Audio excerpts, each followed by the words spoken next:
Hey there, happy day 28 of our Get Up and Go Challenge. Sharon Horne-Ellstrom here, your hostess, or whatever you want to call me, your guide, your whatever person that's walking you through, I guess a Get Up and Go Challenge guide. That sounds kind of cool.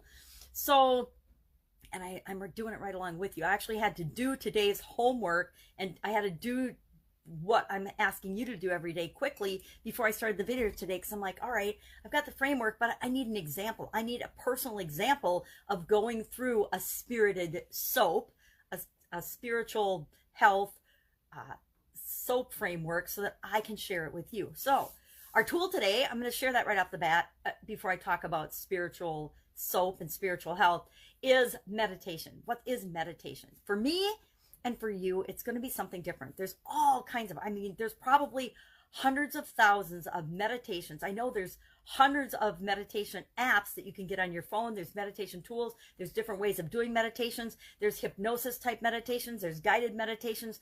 There's tons of them. And how you decide to do your meditation is entirely up to you. You have to figure out and do what works for you. It's like any of these tools I'm sharing. There's all kinds of gurus and experts and specialists that will tell you you have to meditate in this certain specific way for it to work.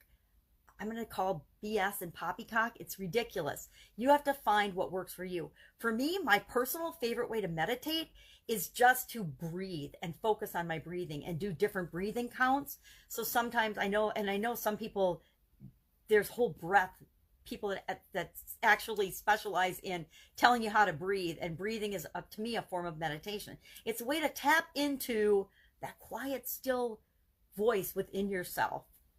So what is spirituality?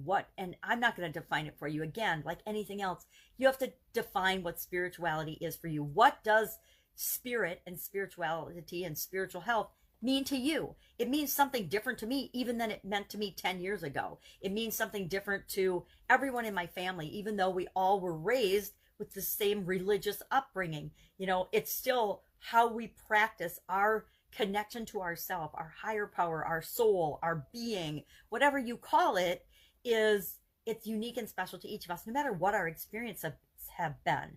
I always call it the little me, M-E with the small me, and then the big me, the capital M, capital E, the who I really am inside, who our soul is. And, you know, this physical being that we show up as, it's just a part of us, right? Otherwise, who's doing all the thinking for us? How are we thinking all the time and responding? Who's operating our bodies if it isn't some connection to some kind of a higher power? And what that higher power is defined by you. And each of us has a different idea of what that is. We have a different way of worshiping and celebrating and understanding connectiveness, etc. So not only is meditation unique and special, and the tool and how you apply it works for you, but how we define things is important, that we realize we have the personal power and the ability and the responsibility to define things and decide what they mean for us. Nothing matters except how you define it, if that makes sense. How you decide and what you decide something means is more important than anything and everything that happens to us. So when I'm thinking about the SOAP framework today, of course, S stands for the story or the situation. What is my current story and situation about my spiritual health, my spiritual life? How am I feeling about that? Am I feeling, hey, I guess I rated myself a 7. I'm not sure what I rated myself this time. I guess I could sneak back a peek and look. I don't think it was a 7. I don't remember what day we did that on. I rated myself spiritual a 6. So I feel like I've gone down a little bit. And that fits with what I'm feeling right now as I tapped in and asked myself about this today. I do feel like during COVID-19, my connection to myself, which, you know, probably this is the perfect time to have it be increasing, I've actually let it slip a lot. And not a lot, just 1 point. But to me, it feels like enough that I want to address it. So what is my current situation, my current spiritual health today? I guess it's gone from a 7 in April when I first did this to a 6 now. So I'm moving in the wrong direction, and I need to take some actions to correct that. So what do I want it to be? Of course, I'm always moving toward a 10 in every category, right? Is that feasible and possible? It's up to you. You get to define if you're feeling like you're living your best life in any area or aspect of your life. But I want to move it at least to an 8 or a 9. I want to feel like my connection to higher power, my connection to, the other living beings in the universe, and that is a 10. I don't want it to stay. I definitely don't want it to be a 6. I was kind of teetering on the 7, and I figured there'd be some changes and challenges during COVID-19. But as I look at how I actually rated it on day 5 of our challenge, I gave it a 6. So I am going backwards a little bit on that. So my situation is I'm going backwards. I don't want that to be, I want it to be moving towards a 10. So how am I going to fill that gap between a 6 and now a 6 instead of a 7 and a 10? How am I going to fill that? How am I going to feel more spiritually connected? Let me sneak to my homework. I have my magnifying glass. Yeah, I want to feel connected and supported all the time. I want to feel, like it's not just me out there hanging by myself in the world.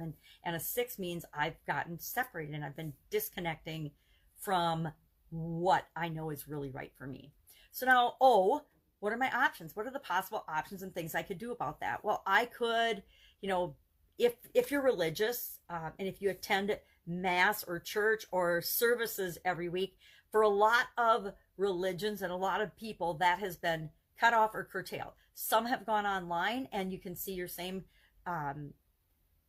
events. You can go to the events via online and listening in. I know my mom's been doing that down in Texas, and she did that up here too, because in order to go to the physical location, she belongs to the Catholic Church here.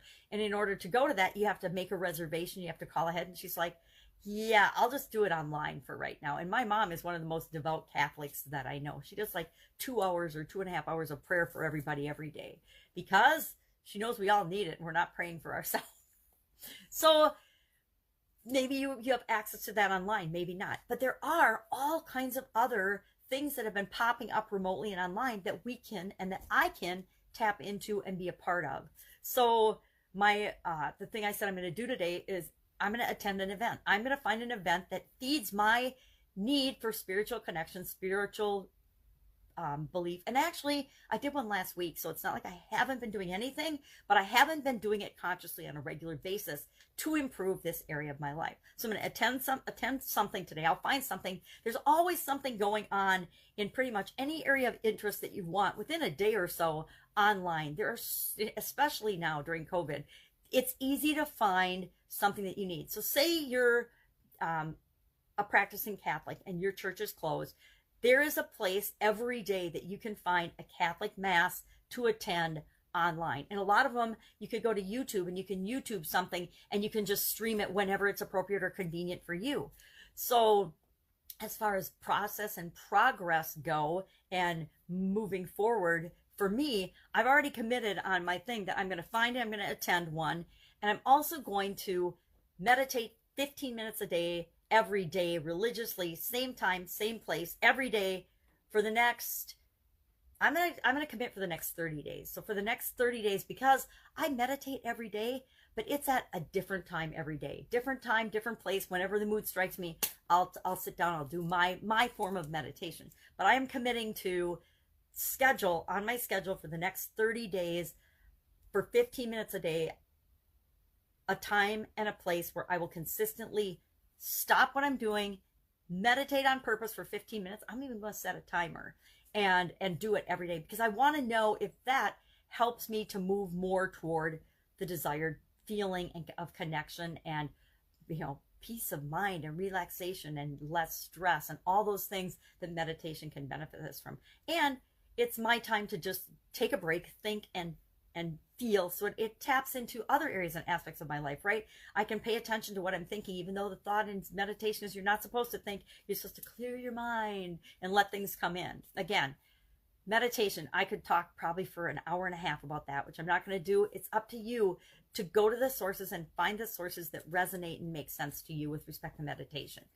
So that's it. Our action item today: go through the SOAP framework like I did and share how it worked for you today. You don't have to share details or anything, but share if you're having any struggles or any hiccups. Say, I'm really having a hard time with the P, or I'm really having a hard time peeing, or I'm really having a hard time with S, and describing my current situation and story. I'm having a hard time being honest with myself what my current situation is. Or I know what my current situation is, but I'm not sure how to define my end games in a way that motivates and drives me toward that and makes me want to come up with options and actions and processes to fill that gap. And I can help with that, but I want to know what those things are so we can talk about them some more. That's it. That is our spiritual soap for today. Any questions, hit me up in the comments below. Otherwise, I'll be with you tomorrow, and we're going to talk about the sea soap, the contribution soap. Take care. Bye.